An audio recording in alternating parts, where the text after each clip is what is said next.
ఏం చేస్తున్నావు నువ్వు? నువ్వు కూర చేస్తున్నావు? అబద్ధం వాడు బాకు. నేను తాలింపు వేసి ఇక్కడ పెడుతూ వచ్చి కలుపుకుంటా కూర చేస్తున్నా అంటే ఎందుకు? కలుపుడు కూర చేసినట్ట, కలిపేది కూర చేసినట్టు అయిందా? అట్లా చెప్పకూడదు. ఇప్పుడు కలిపేది ఒక్కటే పువ్వు అన్నీ నేను చేసుకొని సిమ్లో పెట్టుకున్నా. అమ్మ కారం వెళ్ళిపోయి కారం అలాగే గంట తీసి ముందు పెట్టు. నేను ఎట్ట పెట్టిన అట్ట పెట్టు. అది మగ్గాలి, బాగా మగ్గాలి. నువ్వు కూర చేస్తే తింటావు, మేము కాకరకాయ కూర తింటావా? కలుపు అంతవరకే. నేర్చుకో, వద్దులే. ఇప్పుడు ఏం నేర్చుకుంటావు ఇక?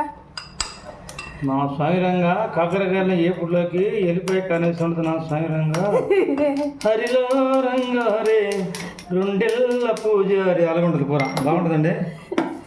అంటే 2 ఇళ్ళు పెడతాయింది కూర బాగుంటుంది, కమ్మదనం ఉంటుంది. వెళ్ళిపోయి కారం వస్తే దవడ దాన్ని అంటాయి. ఏం కూర లేకపోయినా వెళ్ళిపోయి కారం కొట్టుకొని అంత నెయ్యి వేసుకుని తింటే అమృతం అండి. అమృతం. ఎందుకంటే మేము ఎవడన్నా కూలిపోయినప్పుడు తినేది ఇట్లా బాధక ఆనందం. వెళ్ళిపోయి కారం ఆరోగ్యానికి చాలా మంచిది. చూడండి ఆ వాసన, స్మెల్ సూపర్ అండి. లైక్ చేయండి, కామెంట్ చేయండి, సబ్స్క్రైబ్ చేయండి. థ్యాంక్ యూ, నమస్తే, జై హింద్.